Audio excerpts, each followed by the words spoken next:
भारत के जंगल और वन्य जीव ये सिर्फ खूबसूरत तस्वीरें नहीं हैं, बल्कि ये वो टॉपिक है जहां से यूपीएससी और बीपीएससी जैसे एग्जाम्स में सीधे सवाल बनते हैं।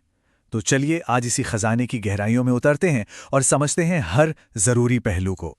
तो आज का हमारा सफर कैसा रहेगा? हम 5 अहम पड़ावों से गुजरेंगे। सबसे पहले जानेंगे भारत की जैविक संपदा के बारे में, फिर देखेंगे कि ये खतरे में क्यों है।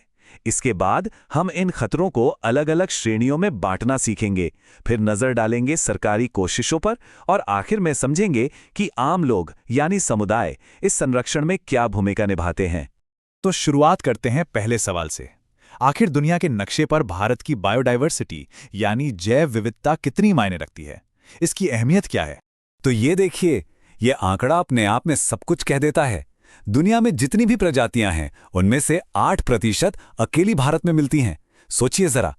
इसी वजह से भारत दुनिया के 17 मेगा डाइवर्स देशों में से एक है।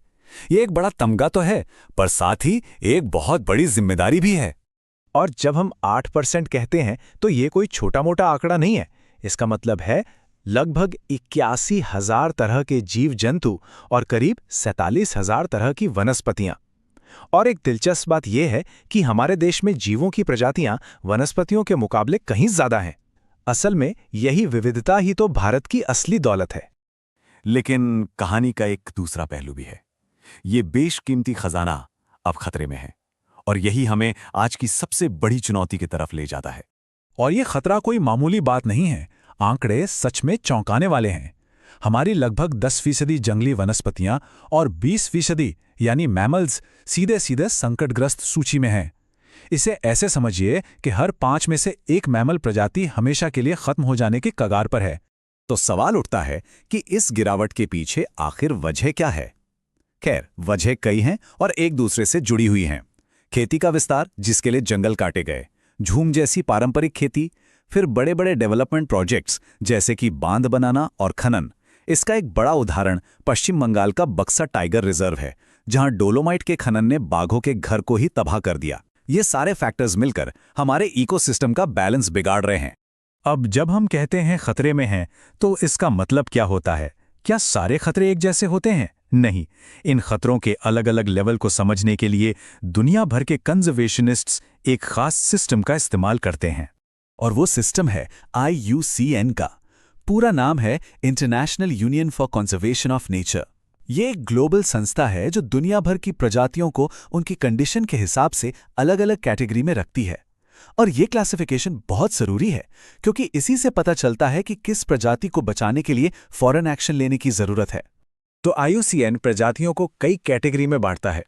एक तरफ हैं सामान्य प्रजातियां, जिनकी आबादी ठीक ठाक है, और फिर स्पेक्ट्रम के दूसरे छोर पर हैं संकटग्रस्त, सुभेद्य, दुर्लभ और आखिर में लुप्त प्रजातियां, जो हमेशा के लिए खत्म हो चुकी हैं। चलिए इनमें से कुछ सबसे जरूरी कैटेगरीज को थोड़ा और समझते हैं। ओके, तो यहां थोड़ा ध्यान देने की जरूरत है। 2 शब्द हैं, संकटग्रस्त यानी एंडेंजर्ड और सुभेद्य यानी वल्नरेबल। इन दोनों के बीच का फर्क समझना बहुत जरूरी है, खासकर कॉम्पिटिटिव एग्जाम्स के लिहाज से।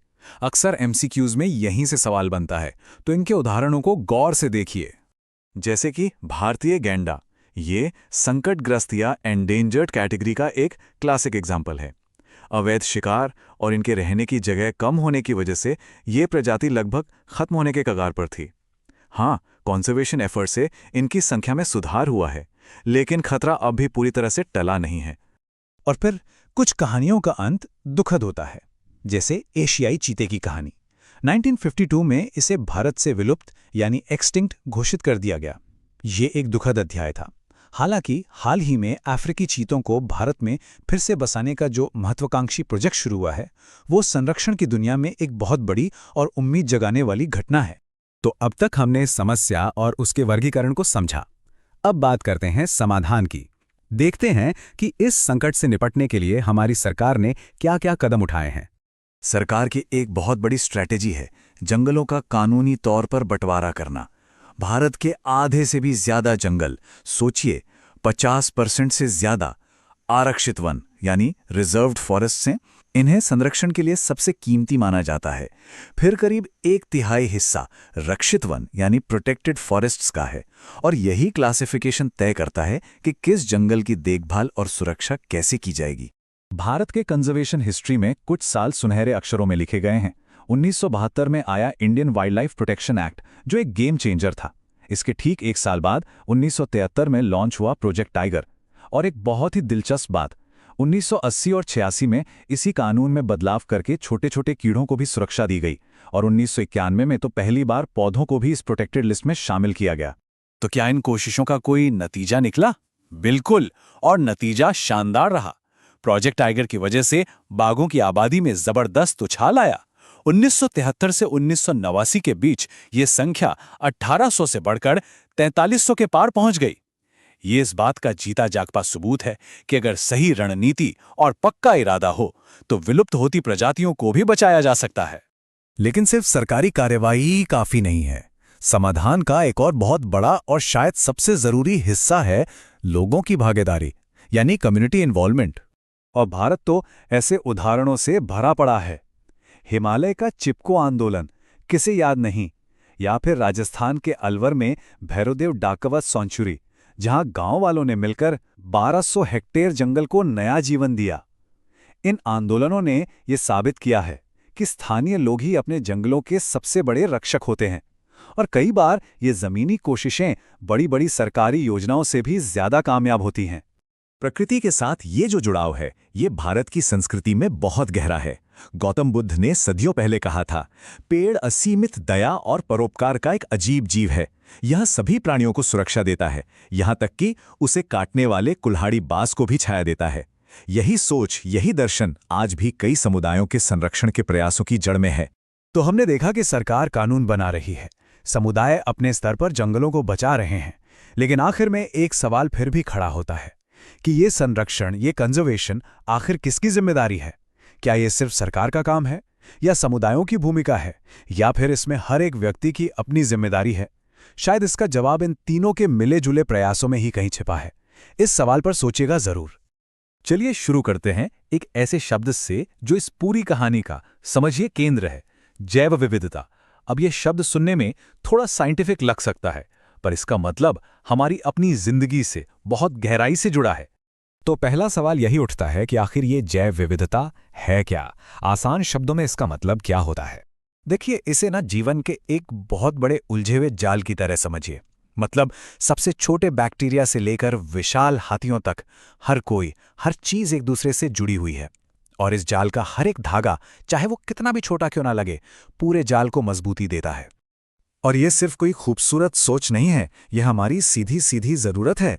सोचिए, हमारा खाना, हमारी दवाइयाँ, जो हम सांस लेते हैं, वो साफ हवा, पानी, यहाँ तक कि हमारी इकोनॉमी भी जीवन की इसी वैरायटी पर टिकी हुई है। तो सवाल यह है कि जीवन का ये जाल भारत में कहाँ सबसे ज्यादा घना और सुरक्षित है? इसका सीधा सा जवाब है हमारे जंगलों में। तो चलिए देखते हैं कि भारत अपने इस हरे भरे खजाने को मैनेज कैसे करता है। तो एडमिनिस्ट्रेशन के हिसाब से देखें तो भारत के जंगलों को 3 मेन कैटेगरीज में बांटा गया है, और इसमें सबसे बड़ा हिस्सा, मतलब 53% आरक्षित वनों यानी रिजर्व्ड फॉरेस्ट का है, और यही क्लासिफिकेशन तय करता है कि किस जंगल को कितनी प्रोटेक्शन मिलेगी। और यहां पर प्रोटेक्शन के लेवल्स में एक बहुत बड़ा फर्क दिखाई देता है। देखिए, आरक्षित वन पर सबसे कड़ा कंट्रोल है, एकदम स्ट्रिक्ट, ताकि वाइल्ड लाइफ बिना किसी रुकावट के रह सके। वहीं दूसरी तरफ अवर्गीकृत वन है, जो लोकल कम्युनिटीज के इस्तेमाल के लिए काफी हद तक खुले हैं। ये दिखाता है कि कैसे प्रोटेक्शन और इंसानी जरूरतों के बीच एक बैलेंस बनाने की कोशिश की जाती है। लेकिन इस इतने सिस्टमैटिक मैनेजमेंट के बावजूद कई प्रजातियों के अस्तित्व पर एक बहुत गहरा संकट मंडरा रहा है। ये साल 1952 भारत के एनवायरमेंटल इतिहास में एक काले अध्याय की तरह है। ये एक ऐसे नुकसान का प्रतीक है जिसकी भरपाई हम कभी नहीं कर पाए। ये वो साल था जब इस धरती का सबसे तेज जानवर, एशियाई चीता, हमारे देश से हमेशा हमेशा के लिए गायब हो गया। और चीता अकेला नहीं था। आज की तारीख में भारत के लगभग 20% मैमल्स और 1500 से भी ज्यादा पौधों की प्रजातियां विलुप्त होने की कगार पर खड़ी हैं। ये एक बहुत बड़ी वार्निंग है। तो सवाल ये है कि इस तबाही के पीछे वजह क्या है? एक तरफ हरा भरा जीवन और दूसरी तरफ ये उजाड़ जमीन। असल में खेती और डेवलपमेंट के लिए जंगलों की अंधाधुंध कटाई, पोल्यूशन का जहर और जानवरों का अवैध शिकार, इन सब ने मिलकर हमारे वन्य जीवों को इस खतरनाक मोड़ पर ला खड़ा किया है। इस बढ़ते हुए संकट को देखते हुए ये तो तय था कि कुछ करना पड़ेगा। तो भारत ने अपनी इस नेचुरल हेरिटेज को बचाने के लिए नेशनल लेवल पर कई बड़े कदम उठाए। एक टर्निंग पॉइंट आया 1972 में, जब भारतीय वन्यजीव संरक्षण अधिनियम यानी the Indian wild life protection act लागू हुआ। इसने पहली बार वाइल्ड लाइफ और उनके हैबिटेट्स की सुरक्षा के लिए एक ठोस कानूनी ढांचा तैयार किया। और इसी कानून से निकली सबसे मशहूर पहलों में से एक थी प्रोजेक्ट टाइगर। ये एक डायरेक्ट एक्शन था उस चौंकाने वाली सच्चाई के खिलाफ कि देश में बाघों की आबादी घटकर सिर्फ 1800 रह गई थी। कुछ करना बहुत जरूरी था और वो भी तुरंत। लेकिन संरक्षण की कहानी सिर्फ सरकारी फाइलों और मीटिंग्स में नहीं लिखी जाती। कुछ सबसे पावरफुल आंदोलन तो जमीन से आम लोगों के बीच से पैदा हुए हैं। चिपको आंदोलन को ही ले लीजिए, ये तो दुनिया भर में एनवायरमेंटल अवेयरनेस का सिंबल बन गया। उत्तराखंड के गांव वालों ने, खासकर वहां की महिलाओं ने, पेड़ों को कटने से बचाने के लिए उन्हें सचमुच गले लगा लिया। ये एक शांत लेकिन बहुत ही पावरफुल प्रोटेस्ट था। और कुछ इसी तरह 1980 के दशक में बीज बचाओ आंदोलन ने खेती में बायोडायवर्सिटी की लड़ाई लड़ी। सोचिए, जब बाजार में कमर्शियल हाइब्रिड बीजों का जोर बढ़ रहा था, तब इस आंदोलन ने हमारे पारंपरिक देसी बीजों की किस्मों को बचाने का बीड़ा उठाया। तो यहाँ हमें साफ साफ दो तरह के एफर्ट्स एक साथ काम करते हुए दिखते हैं। एक तरफ है सरकार के बड़े बड़े कानून और प्रोजेक्ट्स, और दूसरी तरफ है जमीनी स्तर पर लोगों की सीधी भागीदारी।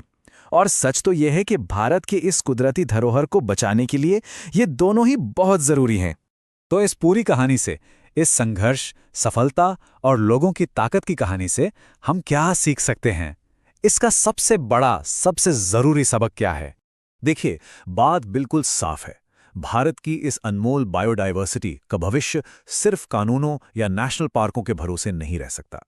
ये हम सबकी, हर एक नागरिक की एक्टिव हिस्सेदारी पर टिका है। ये एक साझा जिम्मेदारी है। और ये हमें भविष्य के लिए एक बहुत बड़े सवाल के साथ छोड़ जाता है। जैसे जैसे इंसानी आबादी बढ़ रही है और जानवरों के घर छोटे हो रहे हैं, हम डेवलपमेंट के इस मुश्किल रास्ते पर आगे कैसे बढ़ें? और साथ ही ये कैसे पक्का करें कि हमारी ये अनमोल कुदरती विरासत भी हमारे साथ साथ फलती फूलती रहे?